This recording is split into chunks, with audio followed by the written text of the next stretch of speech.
Hello, good morning and welcome to Joy News Desk. Coming up, we continue with discussions on the controversial e-levy bill because President Akufo-Addo has described as unnecessary disputations that have courted around the push by government to pass the bill.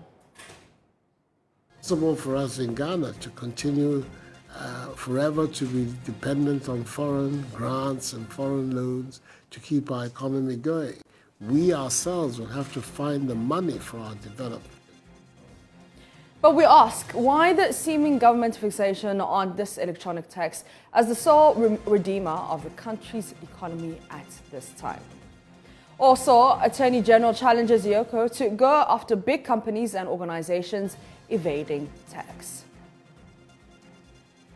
The finance minister and myself have resolved that there must be prosecution of big tax offenders.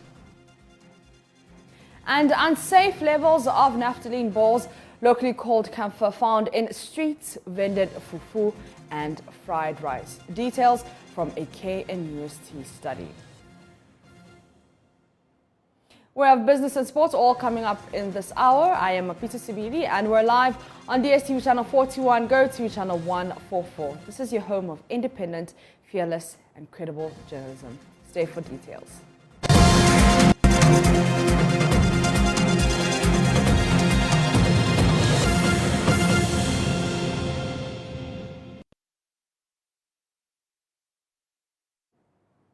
In our first story, government is determined to push through the controversial e-levy despite stiff opposition from the public.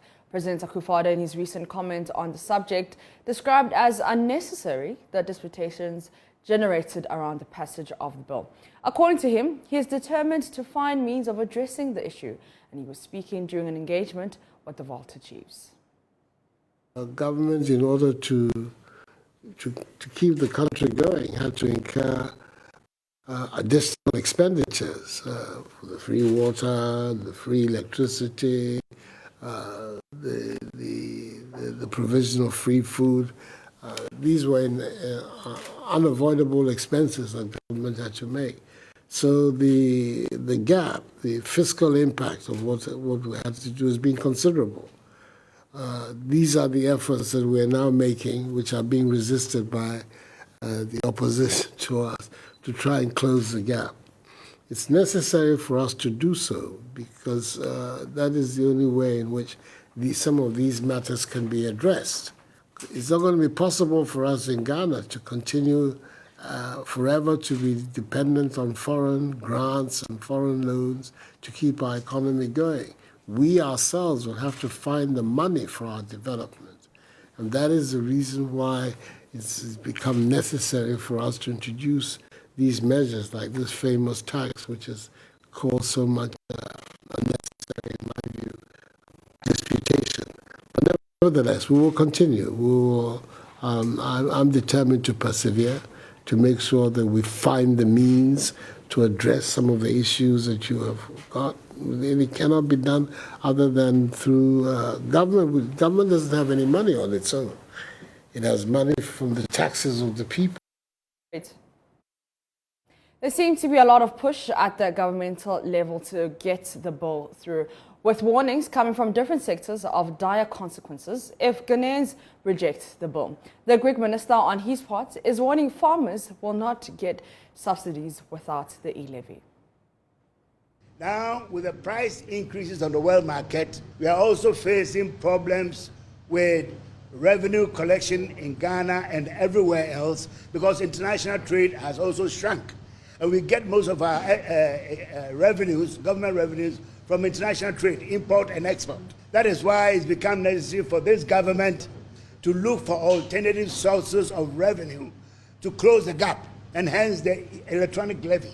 The opposition is making the electronic levy a big issue. What they don't realize is that it's affecting other areas. So if we are to remove the levy, where are we going to find the money to give subsidies to the farmers? There will be nothing.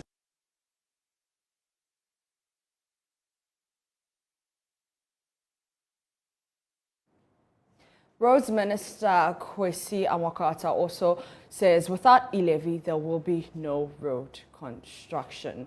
And also Chief Executive of the Public Sector Reforms, Thomas Kusi-Bwafo, on his part, practically is warning that without the e-levy, Ghanaians should forget about free SHS, among other things.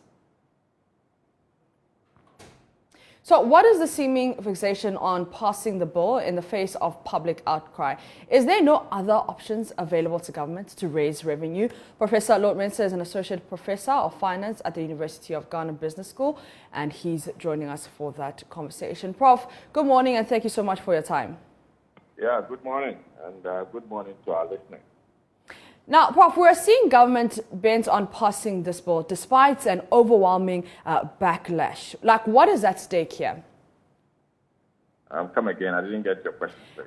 I'm saying that we're seeing government being fixated on passing this bill despite an overwhelming resistance from the public. So what is the stake here if the bill is not passed? Well, as the government wants... there's a dire need of funds. Government will always show that desperation. And it's unfortunate using the political muscle to run through this. But then we should also look at the economic consequence of it. Mm-hmm. Yesterday I was reading that over 3 billion mobile, shortage mobile money transfers are short on the e-platform. So these are some of the things we are likely to face if we go ahead to approve this e-levy. But then we should also understand that the analog way of transferring cash is still in memory of Ghanaians. Yeah. We're not deep into this e-platform to say that it has become inelastic to the extent of people cannot do without it. They are still at the infantile, stage.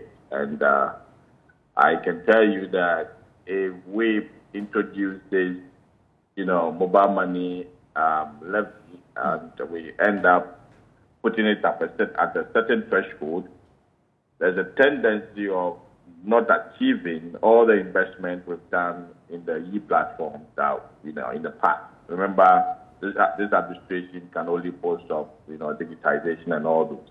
And the ultimate goal of this digitization is to ensure that, government brings all the payment systems together for us to benefit from it economically going forward.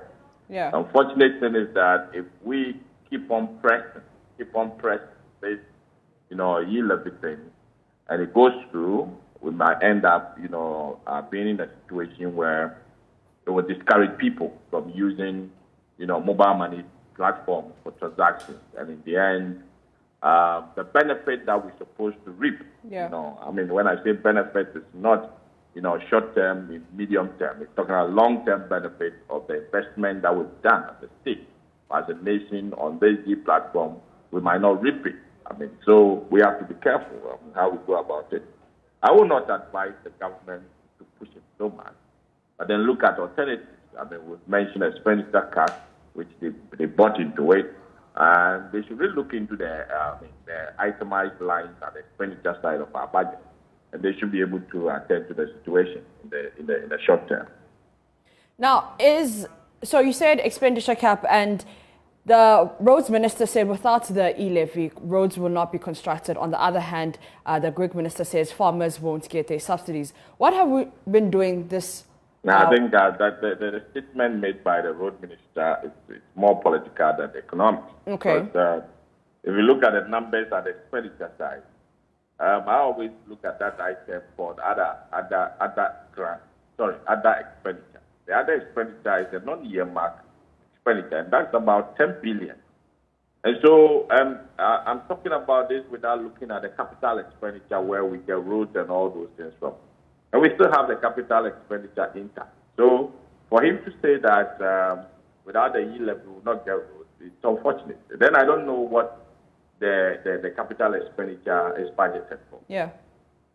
Now, you've mentioned some other options that the government can take on. So If it is the only option, why are they not talking about a reduction of the 1.75?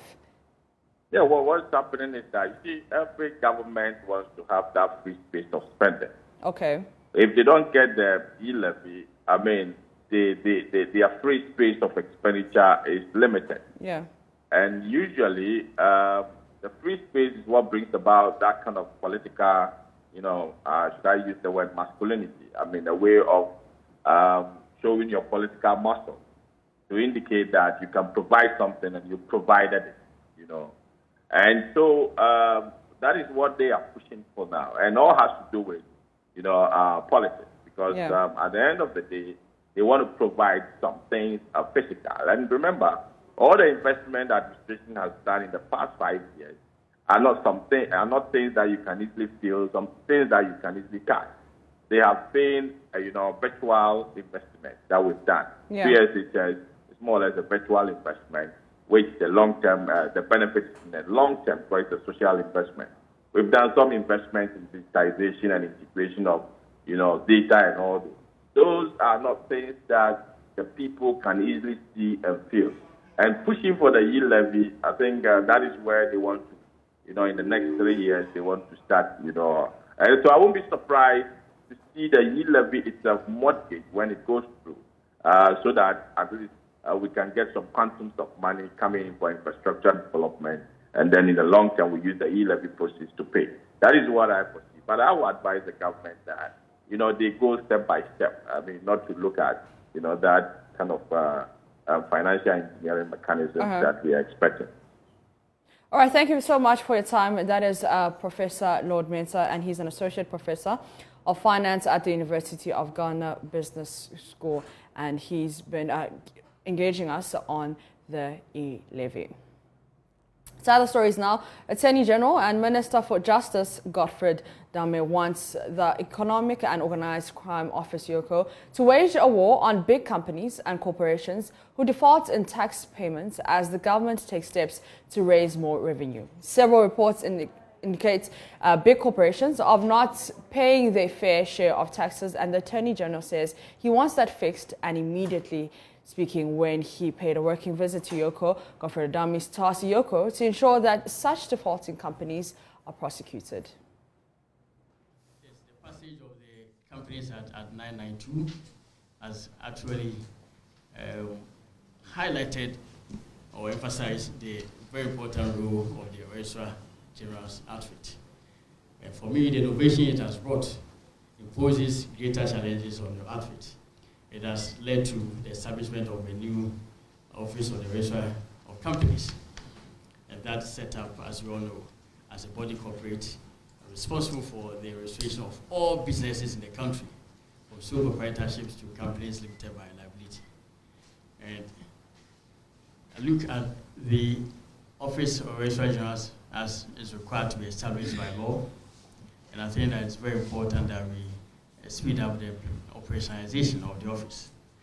Yes, in order to operationalize the office, the board, no doubt, is very fundamental. And I must indicate that I've taken the due steps to ensure that the board is fully inaugurated as soon as possible. Meanwhile, the Office of the Registrar General's Department is calling on the government regarding the appointment of the board chair. Speaking at a working visit of the Attorney General, the Registrar General, Jemima Oware, pleaded for the appointing of a board chair. According to her, the presence of a board chair would facilitate the operations of her outfit while recounting the successes of her office. The Finance Minister and myself have resolved that there must be prosecution of big tax offenders.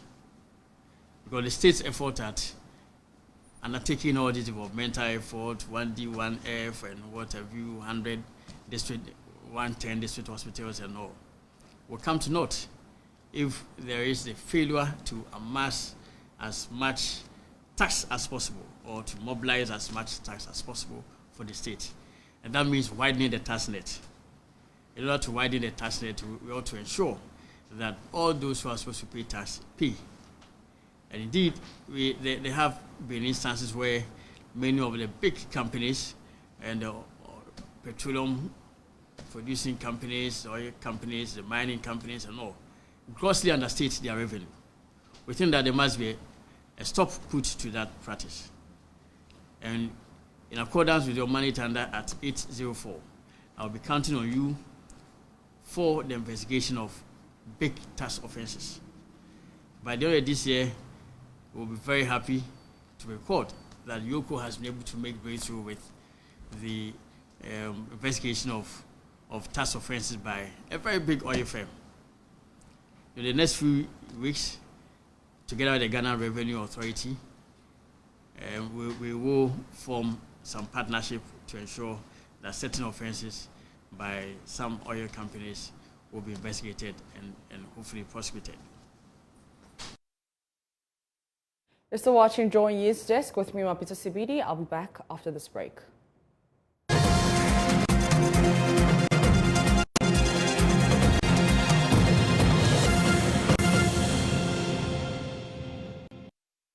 You're welcome back. Now, among a raft of measures government is employing to improve the quality of education and caliber of the country's human capital is technical vocational education training, TVET. In December last year, government launched the TVET services to provide better direction, management, resourcing and development of all public technical and vocational institutions in the country.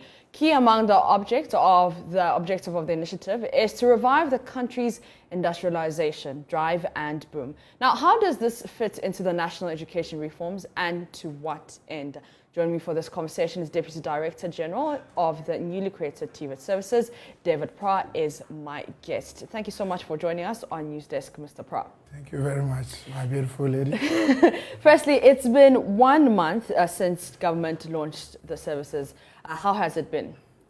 Thank you very much. First of all, let me express my greatest appreciation to yourself, your news team, MFR, and all the production team for the Joy News. And also to send my greetings to my Minister, Honorable Educhum, who is anchoring the President's vision for industrialization and then the transformation agenda for the TVET. Yeah. Yes, as you rightly stated, the Vice President, on behalf of the President, His Excellency Nana Danko Akufo-Addo, launched the Ghana TVET service. And the key issue that he raised is for us to have better, effective coordination of technical and vocational education and training, effective supervision, and also to obtain the demand-driven, industry-led programs that we are talking about. It's important that all the technical and vocational education and training institutions in the country are brought together to form what we now call the Ghana TVET service, so that we can achieve the transformational agenda set out by the President to improve education and, for that matter, TVET. So things have gone well so far. Yeah. We've done a number of activities as a service. The key among them is to drive the President's vision of making TVET free for all Ghanaian children who have completed junior high school.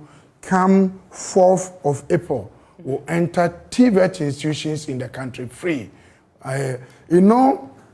It's important for us to mention that technical and vocational education and training is the fulcrum, is the foundation. In fact, it's the centerpiece around which the development of the country thrives. Yeah. Virtually everything in this studio is TVET. Your beautiful hair, your spectacle, the dress, my gentleman's dresses, the camera, everything, the table we are sitting in, the chair, everything is TVET. And so for effective TVET delivery, all these TVET institutions have to come together. So things are moving well.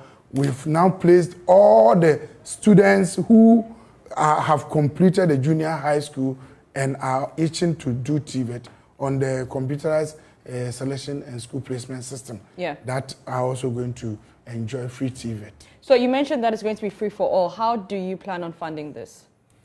Right. The funding for free TVET, as is being done by the government in relation to the free senior high school, we are all going to pick our funding from the same source. Okay. The taxes that we are paying including the almighty e-levy that we'll pay, and then possibly the oil money that the government is using to fund the free senior high school is the same money that the state will be using to fund the free TVET. Yeah. And more so, philanthropical and donor agencies, our DP development partners, have been supporting. Yeah. A lot of development partners, you talk about GIZ, you talk about DANIDA, you talk about African Development Bank, World Bank, and then the embassies, the US, China, and all of them have expressed interest in the funding of TVET.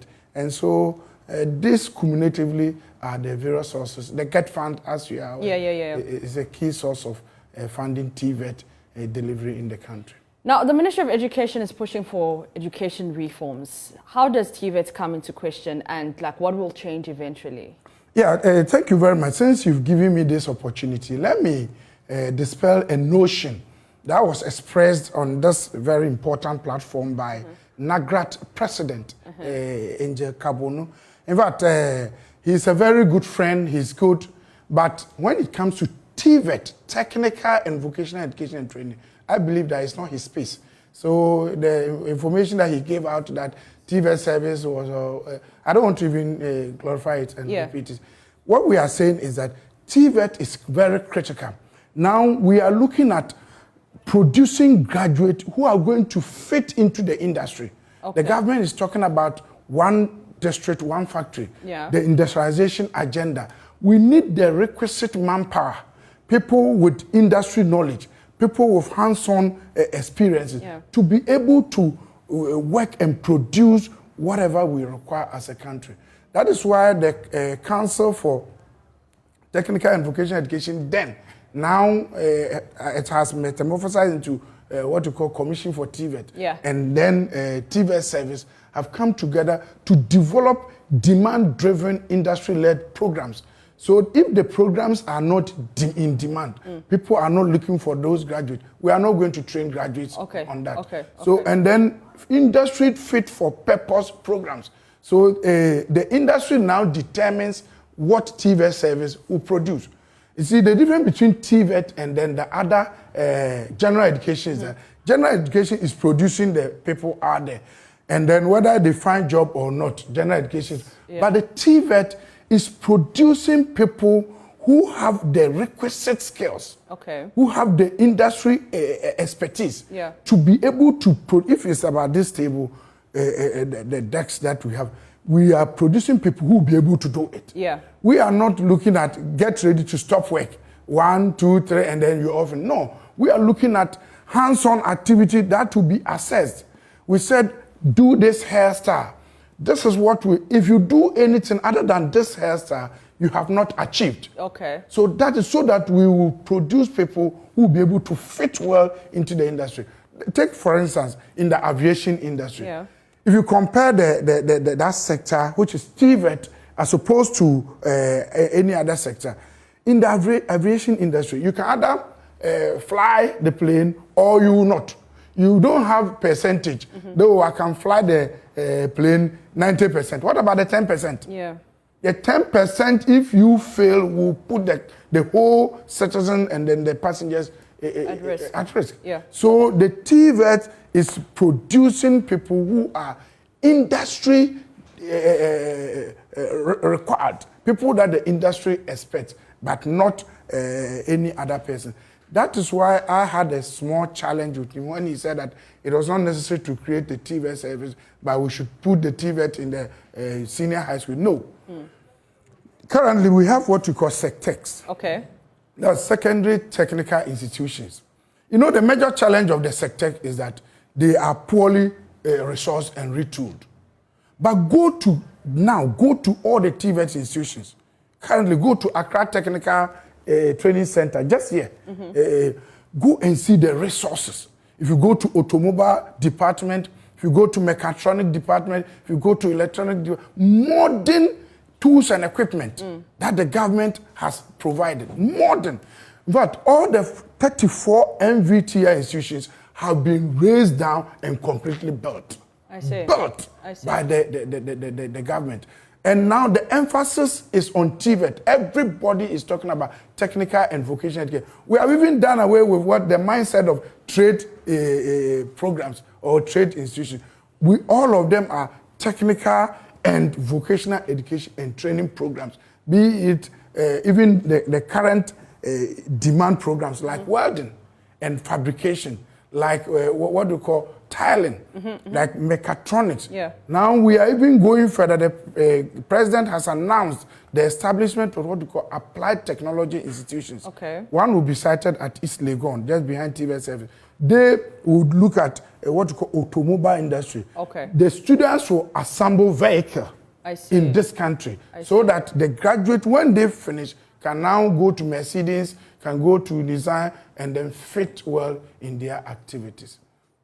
All right, now TVET has been launched, when it was launched, thought to give the country a boom and revival in its industrialization. How does that work? Yeah, that's excellent. The Vice President stated it so well because as we mentioned, it is the technical and vocational education that is the drive for the industry. We are the ones who prepare the manpower. Yeah. We train what the industry requires. So the first thing that we have done was to reorganize our curriculum. So the industry experts are the ones who develop the curriculum. Yeah. And then we, the training providers, are the ones who use the curriculum to teach. Unlike the general education where the lecturers or what you call teachers sit and develop curriculum, TVET curriculum are developed by the industry. And then we, as trainers, will pick it and then use it to train through refresher courses, orientation, and then we use it. And again, the TVET facilitators, what we call the facilitators or tutors themselves, are industry persons. Okay. Now, if you don't have industry experience, we will not recruit you into TVET service. I see. Because if we are talking about cosmetology or what people call beauty therapy, you, the facilitator, must be somebody who can do the hair. Must be somebody who can treat the skin, must be somebody who can do other pedicure or manicure, whatever you call it, so that you'll be able to train the learners and then they come out. So, and that is that has a link with the industry as we are talking. All right. So it's in progress right now. It's happening.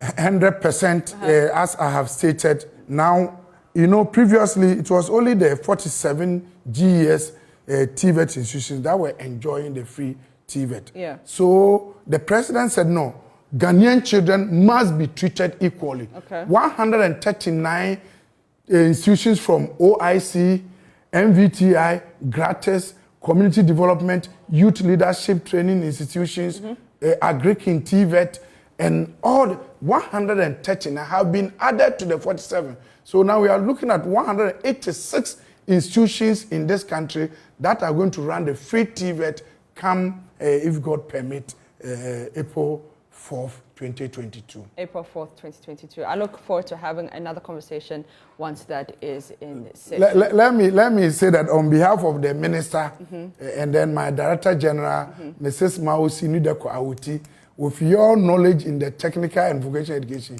we want to make you the brand ambassador for TVET so that you lead the change of perception of TVET so that all of us will know that technical and vocational education is the backbone for the country's development. Everything around us is TVET. Okay. The dress, your dress, the camera, the buildings that we are seeing, the railway sector, the aviation sector, everything is about TVET. TVET is the driver. I'll speak to my management on that. Thank you very much, Mr. David Pratt, Deputy Director General of the newly created TVET Services.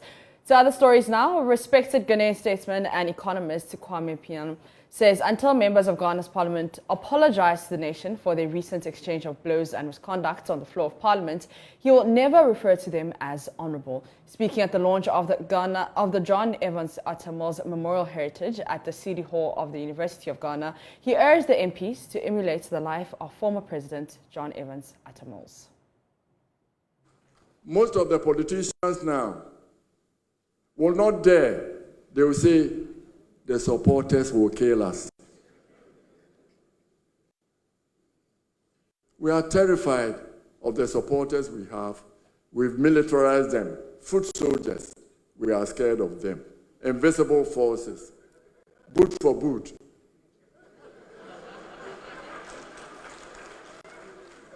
This is what we are inheriting now, the children in parliament. I now refuse to address any parliamentarian as honorable. It was aspirational. They are dimming Ghana's bright brand as a citadel, a beacon of democracy.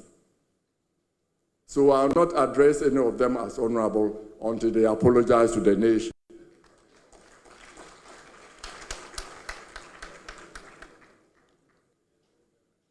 Professor Mills was always looking at the other side. How many, he didn't see political colors. How many of you remember when he was campaigning and he went to Ewisa, the constituency of Yaosafo Mafo and Ejay Mafo? He opted to sleep in the house of his old schoolmate, Yaosafo Mafo, a member of the NPP, instead of Ejay Mafo, a member of the NDC, similar houses next door to one another.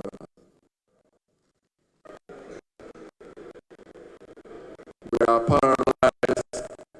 We need people to go across the political divide.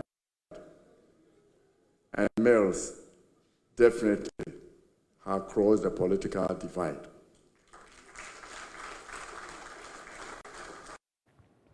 Former President John Dramani Mahama, who was sworn in as president some hours after the death of President Atta Mills, has been sharing what he says is his first public reminiscence of his former boss. He talked about the moment he was informed of his death and how he missed the presidential seat shortly after he was sworn in as head of state. On that dull and hazy, overcast day of 24th July 2012, death unexpectedly snatched him from us, leaving a shocked nation in sorrow, anguish, and in tears. And my following reminiscences are the first time I'm talking publicly of this sad event. That fateful day, I had been alerted that I would be asked to act because Prof was likely to travel to Nigeria. I was informed by his secretary, Sir James Beba-Mensah, that he had requested specifically that I stand in for him at the official launch of the Brand Ghana project, which was to take place at the International Conference Center. I attended that function with the Chief of Staff, Mr. John Martin Newman. Upon our return to the castle, which at that time was still then the seat of government, as I proceeded to my office, I asked Chief of Staff Martin Newman to inform Prof that I was going to cross over and see him to discuss a few important issues after meeting with a former president who was waiting in my office. Moments after our return, the Chief of Staff called me frantically and said that Prof had been rushed to the 37 Military Hospital in an emergency. I wrapped up my meeting with the former president and prepared my staff to rush to the hospital. It was then that Sir James Beba-Mensah entered my office and delivered the devastating news. Prof dead. How? How can Prof die? Were the questions I asked. The world came to a standstill. Nothing in my political life and experience had prepared me for a moment like this. The shelter of working under Prof had been a wonderful experience. His death left me in trepidation of stepping up to the plate, realizing the huge responsibility one was stepping into, and that the buck was going to stop with me and no one else. The swearing-in ceremony was a blur, and I struggled to complete my acceptance speech without breaking down in front of a sorrowful nation. When I left the podium, I missed my way back and went and sat back in my vice presidential seat until the uproar from the MPs reminded me that I had sworn the presidential oath and should move to the ceremonial presidential seat. In other stories, former director of the Institute of Local Government Studies, Dr. Esther Ofe-Abwaje, wants government to engage the citizenry more on critical policies before implementation. She says John Evans Atamils believed in consensus building. The question I've been asking myself, as I observe with some dismay the differences that are coming up in education policy, the issues around taxation and other economic measures, that people or government is not talking to people enough.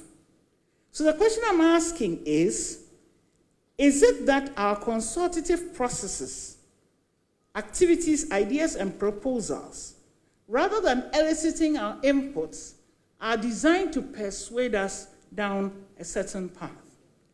Are our listening governments listening proactively or reactively? Are carts being put ahead of horses? Is engagement an afterthought or a corrective action? What would Professor Mills have said? In this regard, Nana Chairman, development is about change management. Development is about change management.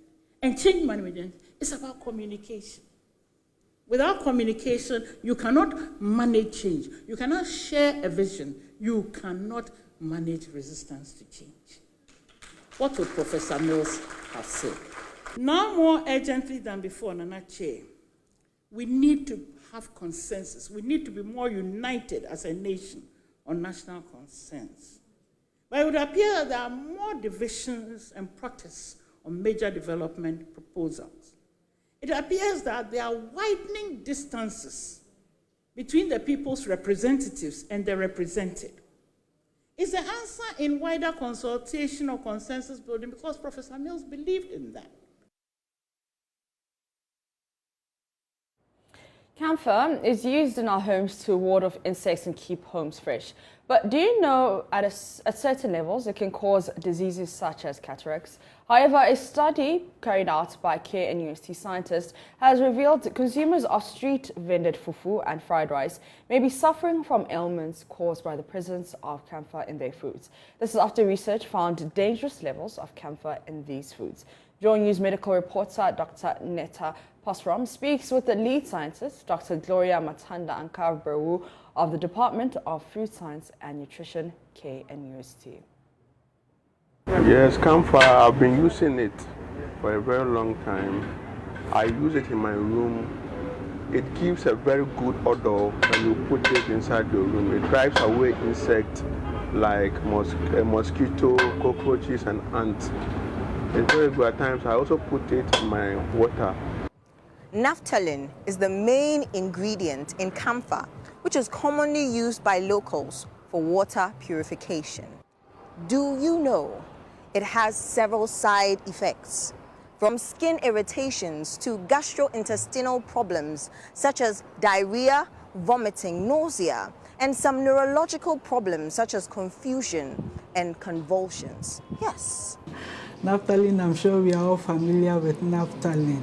Naphthalene affects our eyes. It helps us even get cataracts on our eyes and helps us even go blind with age.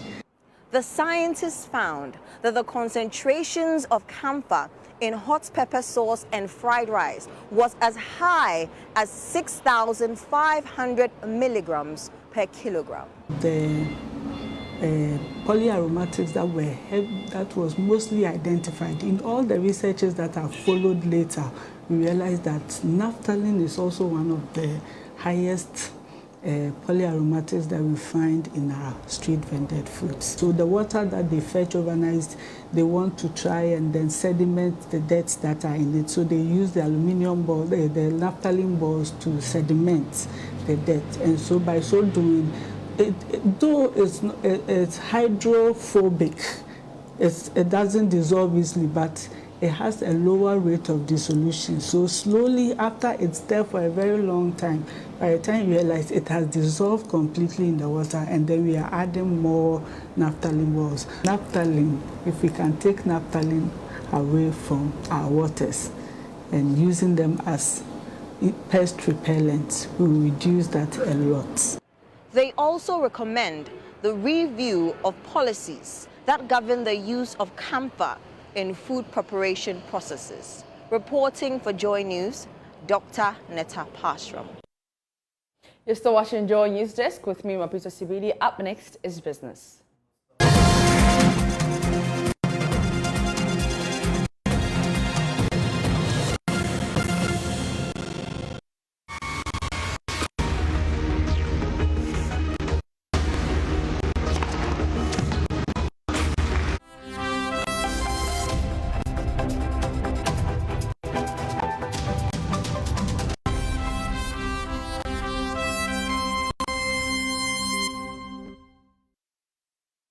Hi, good morning. Welcome to Business. My name is Darryl Kwao.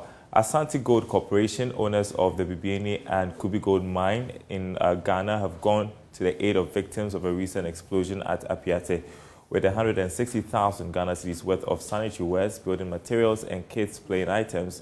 The company says the move is in furtherance of its corporate social responsibility and an answer to the needs of the people of Apiate. Now, team lead for the company, Nadia Abdulaziz, says the incident should serve as a learning curve for all mining companies. Love FM's Erastus Asaridonko has more. Residents of Apiati continue to pick up the pieces from an incident that has left a lot of sad imprints on the minds of indigents there. Touched by the plight of victims of the explosion, Asante Gold Corporation, a Canadian incorporated gold company that has recently acquired the Mensin, Bibiani and the Kubi gold mines in Ghana, went to their aid. I hope that what we are given today goes a long way to make their lives easier. They donated water containers, refuse bins, bags of cement, roofing sheets, toiletries, footwear, footballs for the children, and information center accessories. One of the directors of the company, Mrs. Nadia Abdulaziz, said the incident should serve as a learning curve for all mining companies. Unfortunately, it has happened. And as Ghanaians ourselves, we feel like it is our duty to come in and support our fellow Ghanaians if they found themselves in this kind of trouble. This shows that there's a lot to be done. You know, we are a mining firm ourselves, and we are learning from this as well. And I hope that, you know, things are put in place to make sure that it doesn't happen again. Municipal Chief Executive for Pristia, Huni Valley Municipality, Dr. Isaac Dasmani, said the incident has thrown the area's revenues off balance, calling for more of such assistance to get the affected on their feet. It has brought a lot of problems because we have just started the year, and then we have just started our revenue mobilization that this incident happened. So the whole of last week, all my men, all the assembly workers were here to render support to help our brothers and sisters. So what we are, the 1 week, 1.5 weeks that even feeding them 3 times a day at the cost, other organizations came in to support, but most of the time, majority of the cost is borne by the assembly. So we are just, stressed up. We are just stressed up. So, but then we can also leave them like that. We need to continue to support them until they come back to life. Though you realize that even since we brought them here 3 days ago, they have started moving around, doing their own thing, preparing their own food and other things. So we are appealing to other organizations to render their support to ensure that at the end of the day, we give our brothers and sisters and our brothers and kids and then a befitting life. Reporting for Joy News, Erastus Asaridonko, Kumasi. While still on the Apiate explosion, Pomasido Ghana Limited has presented several of its products worth over 70,000 Ghana cedis to victims of the explosion at the Domasis resettlement camp at Bogos in the Western region. According to the company, even though it is in the position to help, it wants the relevant state institutions to put in place concrete measures to help prevent such disaster from ever happening again. There is more in the following report.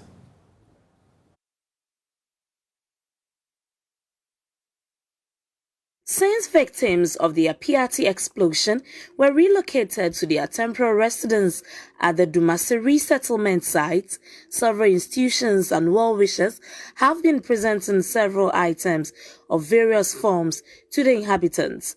Promasidor Ghana Limited on Tuesday, February 1st, also visited the victims to commiserate with them. They also used the opportunity to present several of their products worth 70,000 Ghana cedis to the victims to help make their stay comfortable. The company presented boxes of cowbell, mixie, onga, yamvita, branded bowls and other kitchen accessories. Head of Events and PR for Promasidor Ghana Limited, Gideon Kodo, in an interview after the presentation, described the incident as tragic and sympathized with the victims. A very sad incident that occurred on the 20th of January, which was the explosion that occurred at Apiate. And as a business that's been working with the community, and we thought it's very important, and also given the kind of food products that we produce, it's important that we make the first move of presenting these items as relief items to the victims of the explosion. Then again, I mean, it's just to state that what we are doing over here is make this presentation, which is intended for the camp, whilst we explore what exactly needs to be done to support the fund that has been set up for the resettlement and also dealing with the issue from a national level. So these are items that we have presented, and we're glad the MC, together with the traditional leaders and also some of the community members, have welcomed it. While pledging that the company will offer continuous support when need be, he asked the relevant institutions to take a cue from the Apiate explosion and work to ensure that such disasters are prevented from happening anywhere in the country. Let's just establish the fact that this is a very sad time, for the incident that occurred, and the discussion, as we've all heard from different stakeholders, media platforms, is to make sure that as we go on in the future, issues of this nature do not repeat itself, and that's when the issue of regulation comes in. But yes, we are happy we are in the position to support, but we really would have wished nothing like this happened, because there are lives that have been lost. There are victims that have been displaced. I tell you for a fact, there are people who are going to start their life all over again, and that's a very difficult experience one would go through. So yes, we are able to support, which is a good thing, but we are hoping that we don't have incidents of this nature. Receiving the items, Prestia Honey Valley Municipal Chief Executive Dr. Isaac Dasmani said the gestures from Promasidor Ghana Limited could not have come at any better time. To express my sincere gratitude to Promasidor on behalf of the Nanano and the people of Apiati for this kind of donation. If you look at the items that have been donated by Promasidor, in fact, they are quite impressive.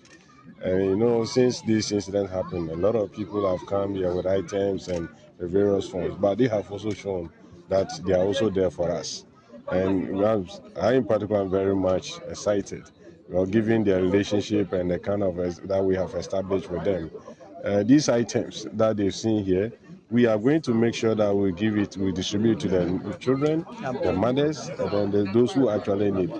And I want to assure them that the items that they have donated are going to be used for the intended purpose.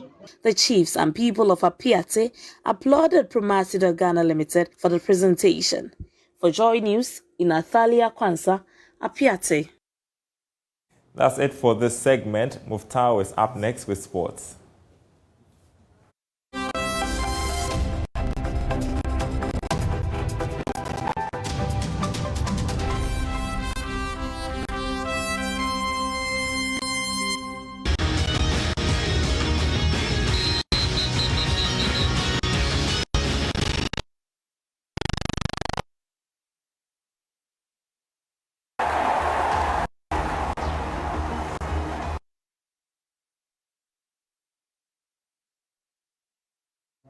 It's time for sports, and my favorite person, Muftau, joins me with a big update.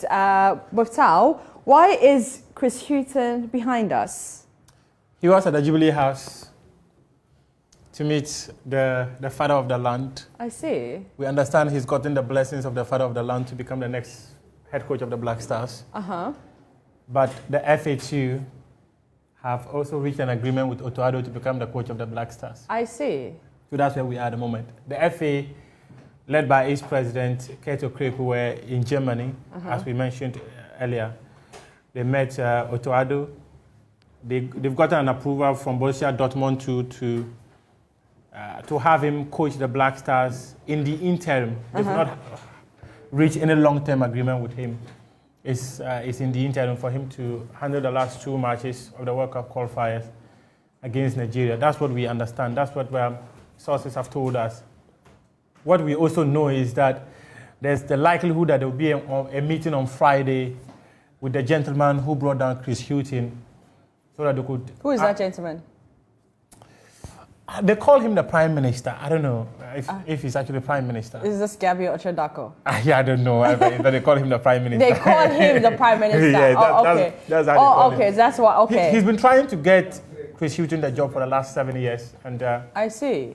Yeah. Oh, I see. He actually believes that this is the time for them to get him. I understand the name of Steve Appiah came up during the conversations at the Jubilee House yesterday, but we are waiting to get confirmation from the Ghana Football Association, who are yet to meet Chris Hughton, but they are expected to meet him before he departs the country on Sunday back to the UK. So there's going to be a meeting with the Prime Minister on Friday. When Kurt, Tony Bafo, and Behar Lipet touches down in Ghana, Kurt will be going to meet him one-on-one for them to iron out whatever the differences are. The media has been quite volatile in the recent times in relation to the coach of the Black Stars. What we can say on authority is that from the angle of government, there's no official position. Okay. But individuals within government, like I've always said, have got interest in who becomes the head coach of the Black Stars. So that's what is currently happening. But this is the choice of the FA, and Ibrahim Tanko is the assistant coach. Should the FA touch down and make an announcement? What about Chris Hughton? Who's the assistant coach? Chris Hughton, if the FA have not accepted him, so there's a policy at the FA that says that when they hire a coach, be it an expatriate or someone who is an indigent, what they do is that they get you the assistant coaches. Okay. So until the FA officially engages someone like Chris Hughton. But what we actually made to understand was that Chris Hughton actually wants to come with his backroom staff, including his performance coaches and all that. So that's what we know for now. All right, that's what we know for now. Thank you very much, Muftau, for that big update. And that's how we end Joy News Desk. For more news, you can log on to myjoyonline.com. My name is Mapito CBD. Enjoy the rest of your afternoon.